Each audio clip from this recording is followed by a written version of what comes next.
초판 서문. 모든 존재가 본래의 근본이 있듯 인류가 지상에 나오기 전 여러 창조 과정이 있었다. 무한한 빛들로 가득 찬 절대 자리에서 한 빛이 태동해 천상과 지상 만물을 배태하고 마침내 지구의 인간을 창조한 이래 인류는 자신과 대우주 그리고 이를 아우르는 태공의 완성을 위해 수많은 영과 육의 세월을 거치는 도의 과정을 밟아 지금의 후천에 이르렀다. 후천은 조화와 완성의 시대다. 분화 분열 발전의 과정이 극에 이른 선천을 넘어 태초 이전부터 예정되었던 후천 역사가 펼쳐져 인간과 대우주 삼라만상이 본래 왔던 처음의 근본 자리로 돌아가는 도의 완성이 이루어진다. 따라서 후천의 도는 자기 안에만 머무르지 않으니 마침내 하늘과 지상, 인간을 하나로 조화시키고 대우주 삼라만상이 창조된 궁극의 뜻을 완성시킨다. 후천 수도자의 길은 도성구우다. 수도를 통해 스스로의 빛을 밝혀 근본 자리를 찾고 그 빛을 다시 천지간에 나투어 대우주 삼라만상이 본래의 하나로 돌아가게 함으로써 자신의 역할을 다한다. 본래 도성과 구우는 둘이 아닌 하나다. 수도를 통해 상승된 자신의 빛으로 모든 만물들과 조화를 이루고 그로 인해 자신의 수도는 한 차원 더 상승된 경지로 나아간다. 내 안과 밖의 순환 과정을 통해 빛의 상승을 이루므로 자신의 수도는 타인과 함께하고 나아가 대우주와 하나가 되는 수도가 된다. 그래서 수도는 곧 도성구우이며 후천 수도자에게 있어 세상은 진정한 자기 자신을 발견해가는 공부 환경이 된다. 내 안과 밖이 다르지 않다는 내외 불이의 정신은 대우주 삼라만상에 녹아있는 도의 이치다. 후천을 열어나갈 동력이 도이기에 수도자가 인류의 중심이 되는 것과 마찬가지로 지상의 국가들에도 중심이 되는 나라가 있으니 다름 아닌 한국이다.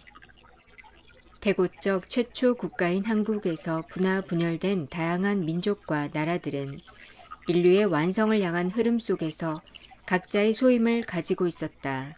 그중 한민족은 태초 지상 문명의 시원을 열고 대우주의 완성을 마무리하는 시와 종의 소임을 부여받았다. 한민족이 본래의 빛, 정기신을 밝혀 천부의 뜻을 만방에 나투기 시작하면 이는 곧 세상 전체가 수도의 형국으로 들어섬을 의미한다. 인간이 수도에 들면 먼저 자신의 중심인 단전을 잡고 스스로의 근본 자리를 찾아가듯 세상도 지구의 단전인 한국을 중심으로 진정한 한의 통합을 이룸으로써 완성의 길로 나아가기 시작하는 것이다. 성문사상은 후천에 도래할 이러한 완성의 일들을 도, 천지인 조화의 시각으로 정리한 사상서다. 태초 이래로 계속된 인류의 분화 분열 발전과 앞으로 이루어질 인간의식의 근원적 상승은 이미 예정된 역사다. 그러나 역사의 흐름이 어떤 식으로 흘러갈지는 정해져 있지 않다. 즉 인간의식의 상승이라는 방향성은 분명하게 예정되어 있지만 변화가 일으키는 과정 속에서 긍정적인 합을 통해 조화로운 상생의 방식으로 흘러갈지 아니면 극단적인 반목과 대립에 휘말려 상극의 방식으로 흘러갈지 그것은 인간의 자유의지에 따른 선택과 행동에 달려있다. 인간의식이 비약적으로 상승하고 그에 따라 차원 높은 인류 문화와 문명이 도래하겠지만 조화와 완성의 미래는 결코 저절로 이루어지는 것이 아니다.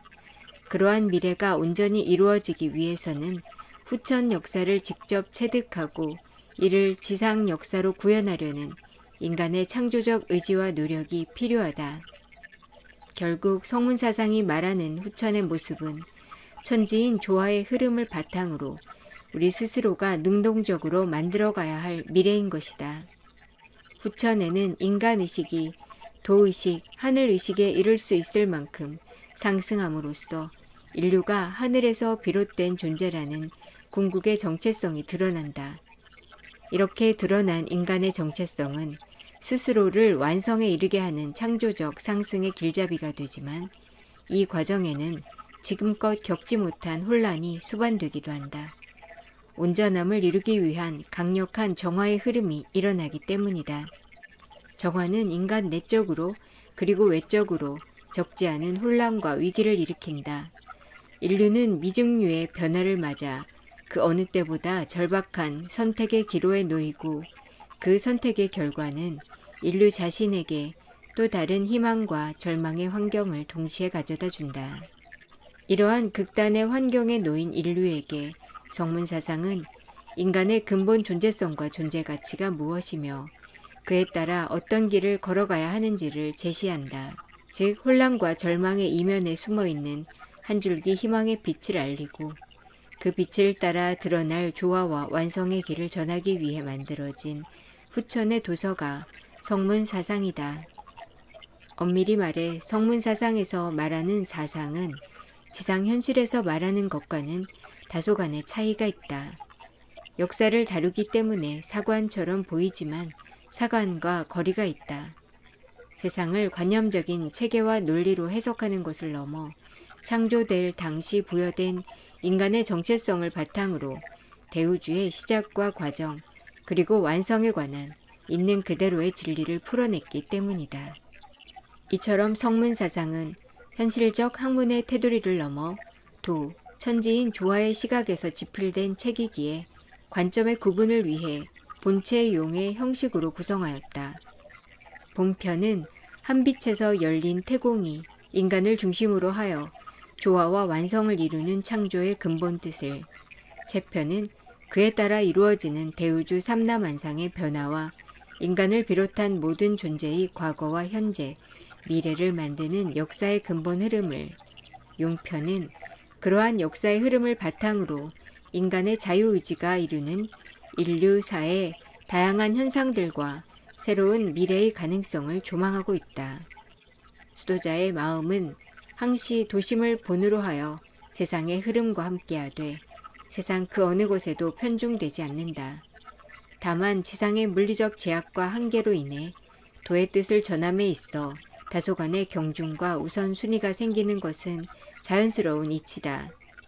그런 연유로 이번 초판에서 언급하지 않은 내용들은 후천 역사의 흐름이 진행되는 차례와 정도에 맞추어 지속적으로 전할 것이다. 즉 이 책에서는 성문사상의 근본이자 기본이 되는 총론적 내용을 주로 다루며 총론의 심화와 함께 그에 따른 세부 내용은 이후 증보판에서 점진적이면서도 깊이 있게 다룰 예정이다. 하늘의 뜻은 천라지망이라 어느 하나 성근 틈이 없으나 지상의 언어와 문자로 표현되는 순간 본뜻을 온전히 드러내지 못하는 한계를 가진다. 따라서 이 책을 읽는 이들은 내용의 세부적인 사안들에 천착할 것이 아니라 가급적 그 안에 담긴 근본의 뜻을 파악함을 우선으로 삼아야 한다. 봄, 여름, 가을, 겨울의 변화가 계절이라는 근본을 두고 일어나는 현상이듯 변화의 흐름들은 지상의 환경적 조건과 인간의 선택에 따라 헤아릴 수 없이 많은 다양한 현상들을 낳지만 성문사상의 기저에 담겨있는 하늘의 근본 뜻은 바뀌지 않는다. 따라서 성문사상의 본맥을 파악하기 위해서는 문자 너머의 무형적 맥을 읽을 수 있는 통찰력이 필요하다. 성문사상을 가장 정확히 이해하기 위한 방법은 수도를 통한 체득이다.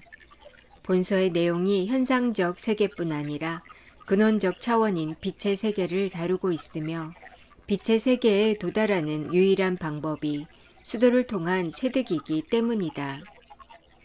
창조의 목적과 그에 따른 세상의 변화는 현실에서의 사세계에 따른 논리적 추정이나 추론의 결과물이 아니기에 빛의 세계에 대한 직접적 경험과 체득 없이 문자로 이해하려 하면 학문적 이해의 폭이 넓다 해도 부족함이 있을 수밖에 없다. 성문사상이 나왔다 함은 없었던 이치가 새로 만들어지는 것이 아니라 근원의 세계가 온전히 열려 인간을 비롯한 만물이 창조되고 대우주의 역사가 이루어진 본래의 뜻이 지상에 드러나기 시작한다는 것을 의미한다. 인간이 지금껏 접근할 수 없었던 근원적 세계인 한에 이르러 자신과 세상의 진면목을 깨닫고 체득할 수 있는 완성의 법이 지상에 나왔음을 의미하는 것이다. 앞으로 인류는 성문사상을 통해 한사상, 하늘사상, 천지인 조화사상의 진정한 실체를 인식하고 체득함으로써 있는 그대로의 원형을 복원하게 된다. 한사상은 각 민족의 문화와 문명에 자연스럽게 녹아들어 있는 보편적 사상에서 그 원형을 찾을 수 있다. 인류가 이러한 원형을 공통 분모로 가지고 있다는 것은 태초에 내려온 하늘의 섭리와 뜻이 인간의식의 기저에 위치한다는 것을 의미한다. 이 공통 분모는 인류 문화와 문명의 무유형적 바탕이 되어 인간이 스스로의 근본 정체성을 잊지 않도록 하는 단서 역할을 한다. 물론 현재 지상에 전해진 한사상은 미완의 형태다. 다시 말해 태초에 전해진 한사상을 통해 인류가 스스로의 근본이 하늘임을 인식할 수는 있지만 근본의 자리인 하늘로 갈 수는 없다. 후천에는 누구나 수도를 통해 한의 실체에 도달할 수 있다. 인류는 완성의 법을 통해 한사상의 근원을 직접 체득하고 하늘의 문화와 문명을 지상에 내린다. 이에 따라 인류가 이르러야 할 궁극의 문화와 문명이 무엇인지를 지상의 문화와 문명에 맞춰 체계를 갖춘 정합적 사상으로 만드니 그것이 성문사상이다. 따라서 성문사상은 지상에 전해진 한사상의 시작과 끝을 잇는 온전한 원형이자 태초 이래 전해 내려온 천지인 조화사상의 근본 정수다. 천지인 조화사상의 핵심 중 하나가 신인 합일 사상인 이유가 여기에 있다. 결국 태초에 시작되어 하나의 역사적 흐름으로 이어진 한사상은 천지인 조화 역사의 시와 종을 밝히는 성문사상을 통해 완성되는 것이다. 성문은 근원의 한으로 이어지는 인간의 근본 중심이다. 그 어떤 외부의 것이 아닌 자기 자신의 성문을 통해 한으로 가는 수도의 길이 열리고 마침내 인간은 완성의 자리에 이른다. 인간의 완성이 곧 삼라만상의 완성을 이끄니 성문은 만물의 근원인 한에 이르는 문이자 태공의 조화와 함께 천지인을 잇는 완성의 단전이라 할 수 있다. 성문에 담긴 이러한 비밀이 후천에 이르러 밝혀지므로 이제 무량의 시간과 공간이 있기 이전에 열린 태공이 본래 창조의 목적에 맞게 진정한 조화와 완성을 이루게 된다. 지금껏 인간의 문화와 문명은 만상으로 분화 분열 발전하였지만 이제는 수도자가 나투는 하늘의 빛가임 가치를 바탕으로 조화와 완성의 길로 접어든다. 하늘의 빛을 많은 이들과 함께 나누기 위한 수도자의 지상 역사는 지금도 진행되고 있다. 비록 수도의 길에 들지 않았다 해도 이 땅에 사는 사람은 누구라도 자신의 빛을 밝히고 하나된 지구를 여는 시대적 소임을 가진 자라 할 수 있다. 따라서 진리를 찾아 세상을 밝게 변화시키고자 하는 사람이라면 지위를 막론하고 허심탄회하게 미래의 흐름을 전하고 논할 것이다. 인류가 완성의 세계를 열어감에 있어서 성각의 위치에 있는 수도자들의 각성이 우선되어야 함은 당연하다. 하늘과 땅 인간이 하나 되는 역사의 흐름을 선도하는 자리에 수도자가 있기 때문이다. 본연의 호연지기를 일으켜 정심정도로 자기 자신의 진면목을 찾고자 할 때 후천은 일찍이 인간이 이르지 못한 조화와 완성의 길을 열어줄 것이다. 성문사상이 그 길을 밝힐 이정표가 될 것이라 믿어 의심치 않는다. 한기 22년 10월 11일, 태양력 2010년 11월 16일, 개문일에 즈음하여 성문 도문.